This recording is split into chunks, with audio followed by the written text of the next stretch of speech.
काव्य परत येता क्षणी पार्थने गुडघ्यावर बसून गुलाबाचं फूल हाती देत काव्यासमोर आपल्या भावना व्यक्त केल्या आहेत. अगदी तसाच मालिकेत दुसरा धमाका हा झालाय की डिवोर्सचं सत्य मानिनीताईंना कळालंय आणि त्यांनी खूप मोठी अट घातली आहे. त्यांच्या या अटीमुळेच पार्थ, काव्या, जीवानंदिनी या दोन्ही जोड्यांना एक कठोर निर्णय घ्यावा लागणार आहे. आता हे नात्याचं गुंतागुंतीचं जाळं कसं उलगडणार आहे आणि या दोन्ही जोड्या मानिनीताईंच्या अटीनंतर आपल्या भविष्याबद्दल नक्की काय निर्णय घेतील हे पाहणं तितकंच उत्सुकतेचं ठरणार आहे. आणि तेच आपण आजच्या लग्नानंतर होईलच प्रेम मालिकेच्या 28 जुलैच्या भागात पाहणार आहोत. पार्थ स्वतः रम्याच्या पायाची मालिश करून देतोय. रम्याला स्वर्गसुख मिळतं.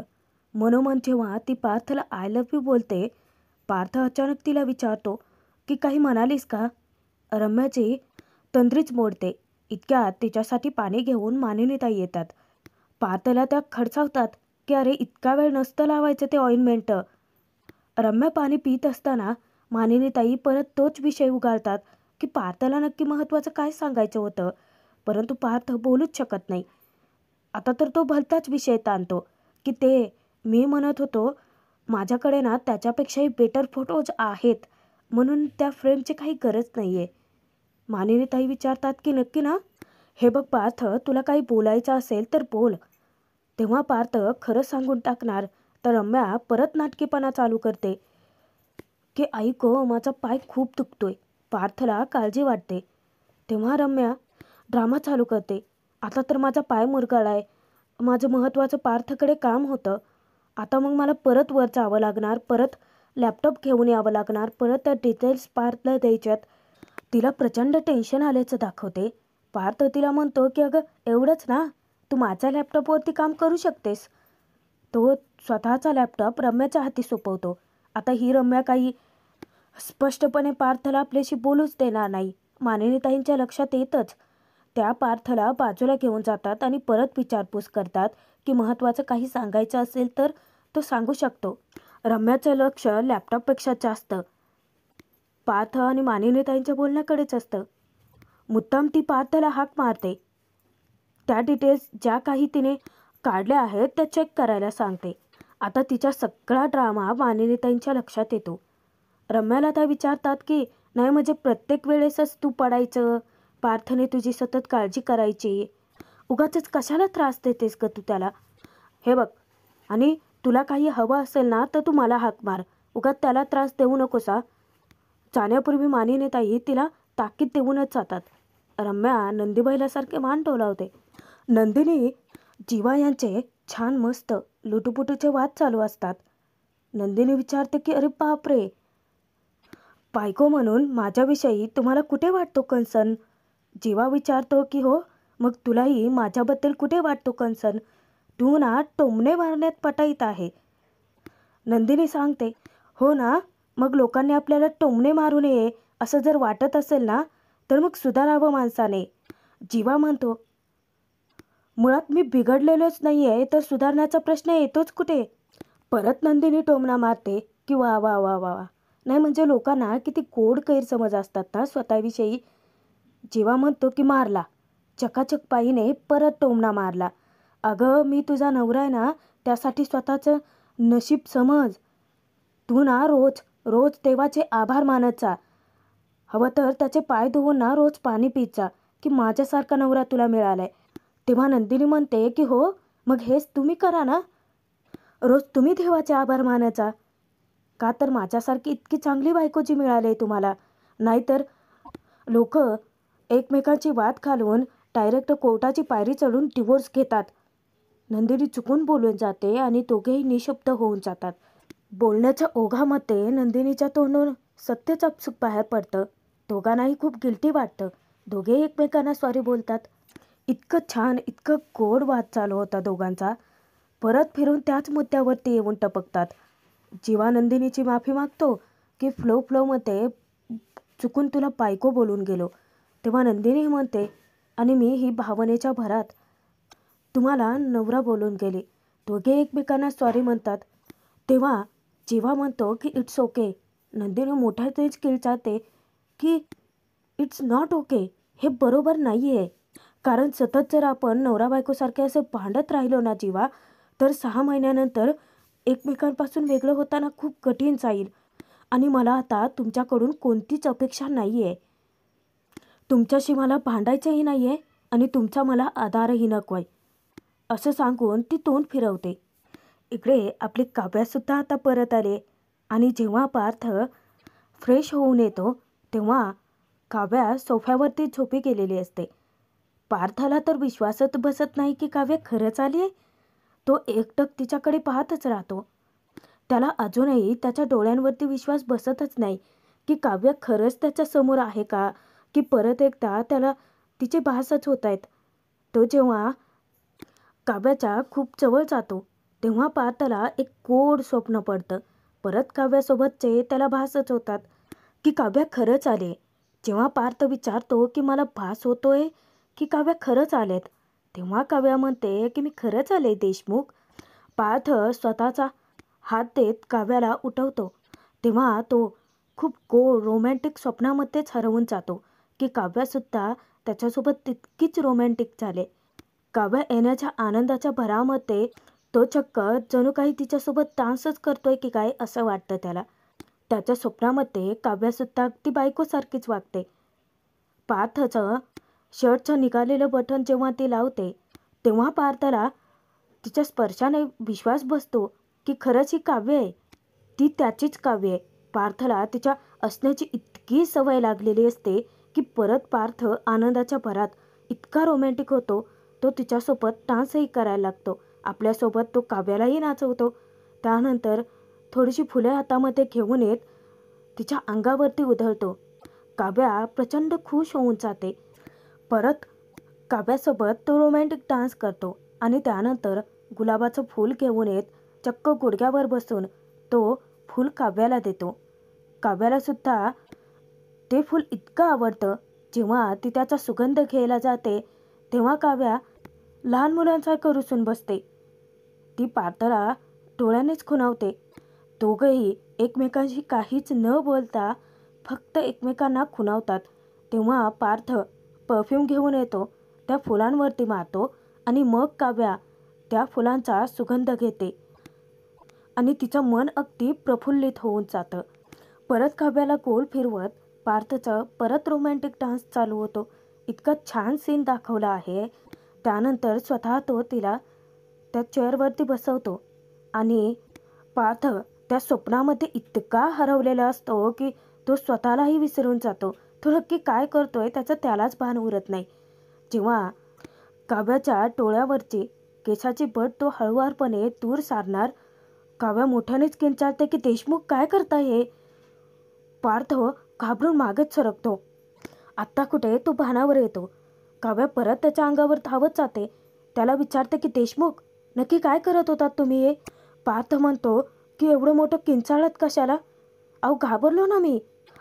तुम्ही खरंच आलात का. काव्या सांगते की मग काय माझं भूत उभं आहे इथं.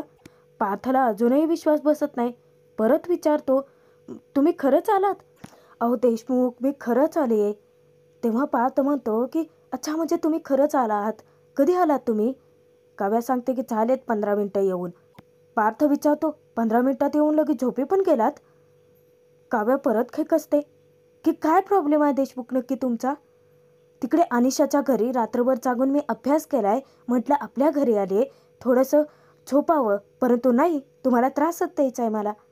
देशमुख अहो बोला काय प्रॉब्लेम आहे तुमचा नक्की. पार्थची बोबडीच वळते की. बोलता बोलता काव्याच्या एक गोष्ट चांगलीच लक्षात येते. ती विचारते की अच्छा म्हणजे मी घरात नव्हते तर चक्क माझे भास व्हायलेत की काय तुम्हाला.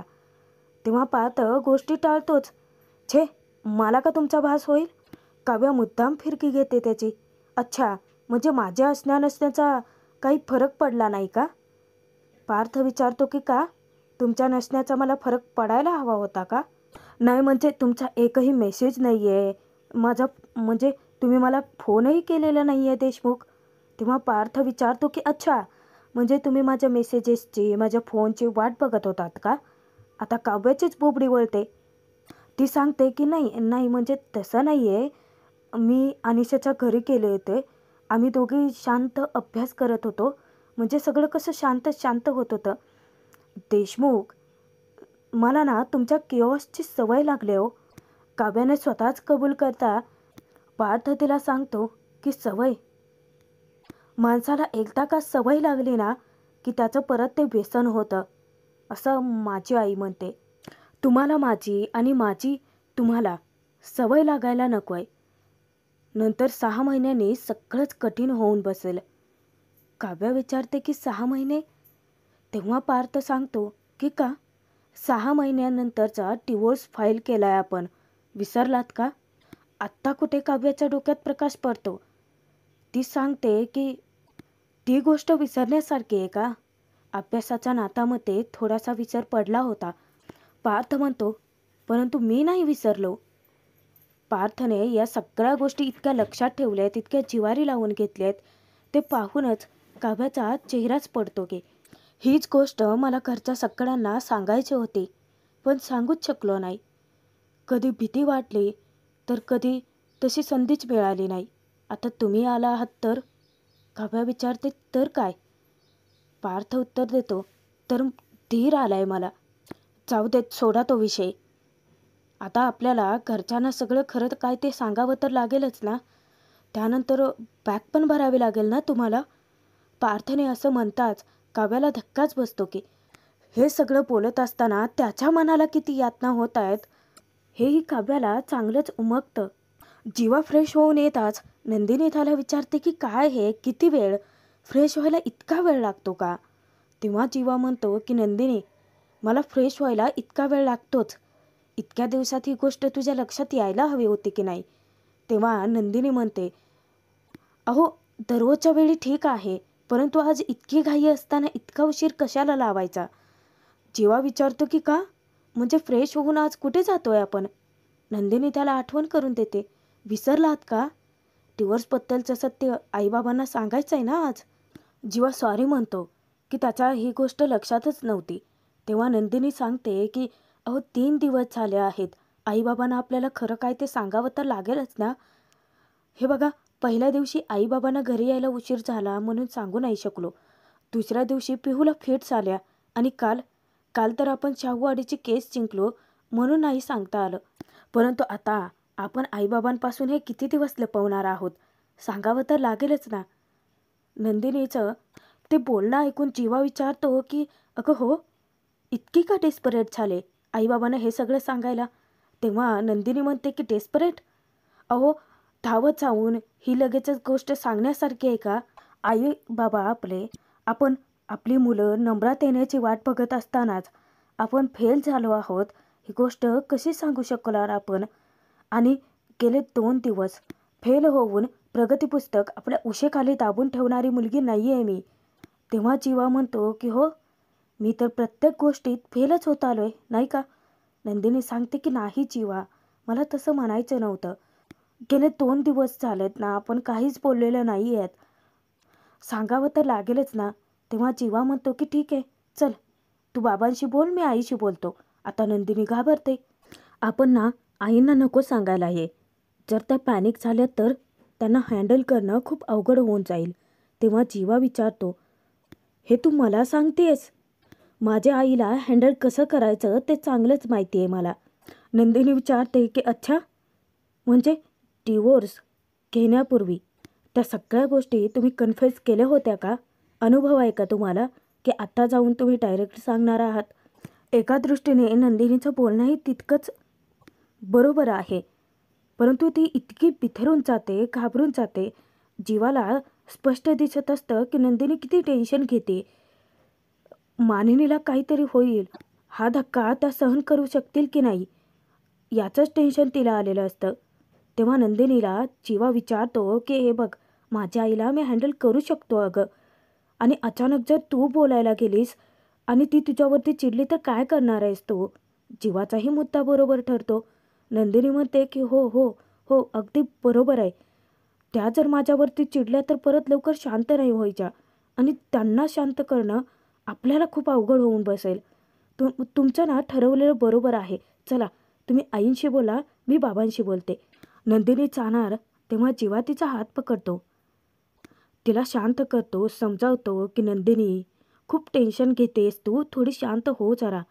मला कळतंय की हे सगळं सांगणं सोपं नाही आहे, परंतु तू पॅनिक नको ना होऊस. जीवा इतकी काळजी घेतोय नंदिनीची. आणि जेव्हा नंदिनीच्या लक्षात येतं की त्याचे हात तिच्या खांद्यावरती आहेत, तेव्हा तिचं लक्ष जातं आणि जीवा पटकन आपले हात बाजूला घेतो. दोघेही मानिनीला खरं काय ते सांगायला रूमबाहेर पडतातही. दोघांच्याही काळजाची थडथड वाढते. या दोन्ही जोड्या सत्य सांगायला खाली येणार तोपर्यंत आधीचाच मोठा धमाका तर झालेलाच असतो. मानिनीचा रडण्याचा आवाज ऐकूनच पार्थ, जीवा, नंदिनी, काव्या धावतच खालती येतात. विक्रम मानिनीला शांत करण्याचा प्रयत्न करतात. मानिनीताई इतक्या मोठ्याने उकसाबुकशी रडतात की डिवोर्स हे काय वागणं झालं का मुलांचं? जरा जुळवून घेण्याचा प्रयत्न करायचा होता ना, परंतु नाही. तेव्हा विक्रम समजावतात सुद्धा की मानिनी अगं असं काय करतेस? जर त्या मुलांना एकमेकांसोबत राहायचंच नसेल तर आपण काय करणार? तेव्हा मानिनीताई विचारतात की राहायचंच नाही म्हणजे हा काय प्रश्न झाला का? आत्ता कुठे लग्न झालं होतं तर लगेचच लग्नानंतर डिवोर्स? खरंच कमाल आहे या मुलांची बरं का. मानिनी ताईनं इतकं ओक्साबोक्शी रडताना पाहून ते चौघेही हताश होऊन जातात. स्वतःचीच त्यांना खूप लाज वाटायला लागते. विक्रम मानिनी ताईंना समजावतात सुद्धा की अगं मानिनी, नको रागा करून घेऊ, थोडं खूप त्रास होतोय, तू शांत हो बरं. त्या विचारतात की शांत होऊ? कसं शांत होऊ? मला तर काही कळेनासंच होतंय. मुलं इतकं टोकाचा निर्णय कसे घेऊ शकतात? आणि अचानक त्यांचा श्वासच अडकतो. तेव्हा पटकन सगळेजण धावत येतात, त्यांना चेअरवरती बसवतात.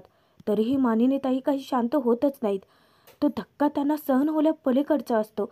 तरीसुद्धा विक्रमने समजावण्याचा एकही प्रयत्न सोडलेला नसतो. मोठ्याने रडत त्या म्हणतात की मुलांना ना आजकालच्या खरंच काहीच कळतच नाही. म्हणजे वडीलधाऱ्या माणसांचा, समाजाचा कोणाचाही विचार न करता तडकाफडकी निर्णय घेऊन कशी मोकळी होऊ शकतात ही? अहो, तुम्हाला कळतंय का? हे डिवोर्स घेणं म्हणजे अख्खं एक कुटुंब तुटतं. इतक्या पॅनिक होऊन जातात ना त्या विक्रमला सांगतात की म्हणजे मुलांना ना सगळं स्वतःच्या मर्जीनेच करायचं असतं. मान्य आहे ना की पटत नसेल एकमेकांशी, वाद होत असतील, नवरा बायको आहेत म्हटल्यानंतर वाद तर होणारच ना. तुमचं आमचं वाद होत नव्हते का? परंतु नाही, मुलांना ना आपल्या तडजोडी करायच्याच नाही आहेत. एकत्र कुटुंब पद्धती आहे म्हटल्यानंतर थोडंसं समजून घ्यावं, थोडंसं सावरून घ्यावं, हे त्यांच्या लक्षात कसं येत नाही? फक्त स्वतःचाच विचार कसं करू शकतात ते? मानिनीताईंचं ते जीवाला लागलेलं बोलणं ऐकूनच हे चौघेही शर्मेने मान खाली घालून उभे असतात. आता ही चौघेही मानिनीला समजावतात की नंदिनी समजावते, आई प्लीज तुम्ही रडू नका ना, स्वतःला त्रास नका ना करून घेऊ. जीवाही समजावतो की आई प्लीज अगं, तू नको ना इतकी पॅनिक होऊ, प्लीज अगं ह्या गोष्टी थोडं समजून तरी घे. पार्थही म्हणतो की आई, तू मला रडलेली अजिबात आवडत नाही, निदान आमचा मुद्दा तरी ऐकून घे ना तू. तेव्हा काव्यही सांगते की मानिनी काकू, म्हणजे तुम्हाला मुळात हे पटायचंच नाही, परंतु डिवोर्स हा एका दिवसात होत नसतो अहो, त्यामागे बरीच कारणं असतात. तेव्हा नंदिनी बोलून जाते आणि तीच कारणं ज्याची त्यालाच कळतात. चौघेही आपापल्या परीने मानिनीला समजवण्याचा प्रयत्न करतात. जीवा थोडंसं घाबरतच विचारतो की मला सांग आई, तुला डिवोर्सबद्दल कोणी सांगितलं गं? तर भाग इथेच थांबतोय. पुढील भागात बघूयात. मानिनीताई चिडून विचारतात की 6 महिन्यात डिवोर्स? इतका कठोर निर्णय सहजासहजी मुलं कशी काय घेऊ शकतात? जेव्हा मानिनीताईंना त्यांच्या रूममध्ये आणून झोपवतात तेव्हा तेव्हा त्या काव्या, नंदिनी दोघींनाही एक अट घालतात की तुमच्या नवऱ्यांचं जे काही म्हणणं असेल, परंतु तुम्ही माझ्यासाठी माझ्या मुली आहात आणि मला प्लीज कधी सोडून जाऊ नका. आता काय असेल काव्या नंदिनीचा